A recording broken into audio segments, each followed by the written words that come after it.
নমস্কার, আশা করছি সকলে খুবই ভালো আছো। আজ আমি গ্রাম পঞ্চায়েতের নিয়োগ সংক্রান্ত অত্যন্ত গুরুত্বপূর্ণ আপডেট নিয়ে চলে এসেছি। তাই সকলে প্রথম থেকে শেষ পর্যন্ত অবশ্যই দেখবে, কেননা খুবই গুরুত্বপূর্ণ হতে চলেছে। দেখো, পশ্চিমবঙ্গ গ্রাম পঞ্চায়েত নিয়োগের বর্তমানে রেজিস্ট্রেশন চলছে। তোমরা যারা রেজিস্ট্রেশন করতে চাও অবশ্যই করে দাও। তারপরে শুরু হবে ফর্ম ফিল আপ। এখন থেকে খুব ভালো করে প্রস্তুত হও, কেননা ফর্ম ফিল আপের পর আর কিন্তু হাতে বেশি সময় তোমরা পাবে না। আর বর্তমান যে আপডেট, এই আপডেট গুরুত্বপূর্ণ তথ্যগুলি বিভিন্ন নিউজ পোর্টাল, পত্রিকা, অফিসিয়াল বিজ্ঞপ্তি বিশ্লেষণ করে তুলে ধরছি তোমাদের কাছে। অফিসিয়াল পোর্টাল পশ্চিমবঙ্গ পঞ্চায়েত ও গ্রামীণ উন্নয়ন দপ্তরের অফিসিয়াল পোর্টালটি তোমরা দেখে নাও। আর যারা এখনও রেজিস্ট্রেশন করোনি অবশ্যই দ্রুত রেজিস্ট্রেশন করে নাও।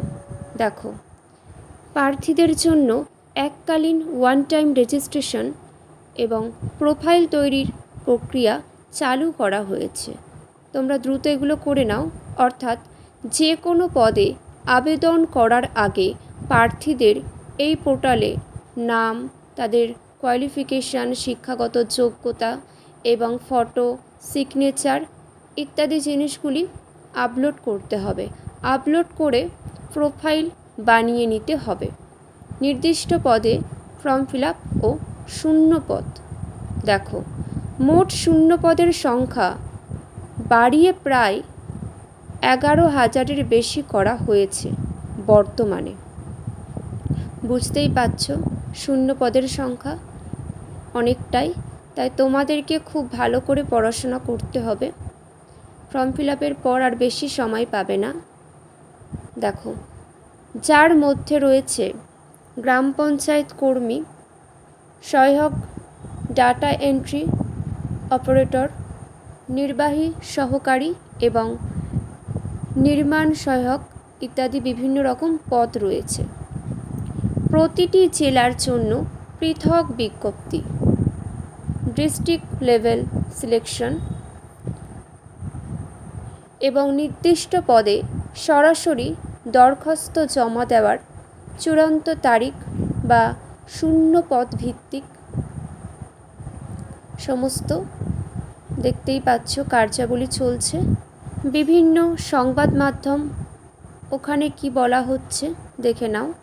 আনন্দবাজার, অনলাইন, বর্তমান এবং বিভিন্ন প্রথম সারির বিভিন্ন পোর্টালের তথ্য অনুযায়ী লোকসভা নির্বাচন ও পরবর্তী প্রশাসনিক প্রক্রিয়ার কারণে জেলাভিত্তিক বিজ্ঞপ্তিতে কিছু সময় লাগছে।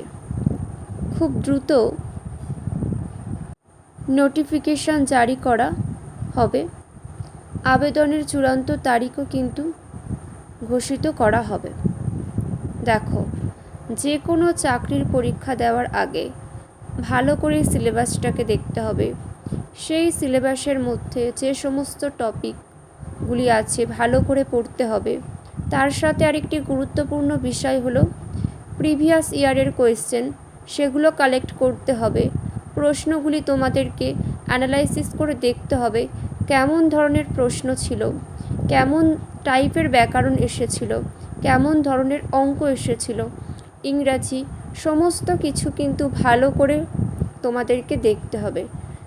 সেগুলো দেখে বুঝে তোমাদের আস্তে আস্তে পড়াশোনা করতে হবে, সিলেবাস কভার করতে হবে আর নিয়মিত মক টেস্ট দিতে হবে। তবে কিন্তু সফলতা সম্ভব, কোয়ালিফাই করবে তোমরা। আশা রাখছি এইভাবে পড়াশোনা করতে থাকো, খুবই ভালো হবে। দেখো, প্রার্থী হিসাবে যা যা করণীয়, পোর্টালে যাবে, সেখানে সমস্ত কিছু নিজেদের তথ্য সেগুলো যথাযথভাবে সঠিকভাবে দিতে হবে, দিয়ে তোমাদেরকে আপলোড করতে হবে। দেখো, মাধ্যমিক, উচ্চ মাধ্যমিক বা কম্পিউটার কোর্সের সার্টিফিকেট ও পরিচয়পত্র স্ক্যান করে রাখতে হবে।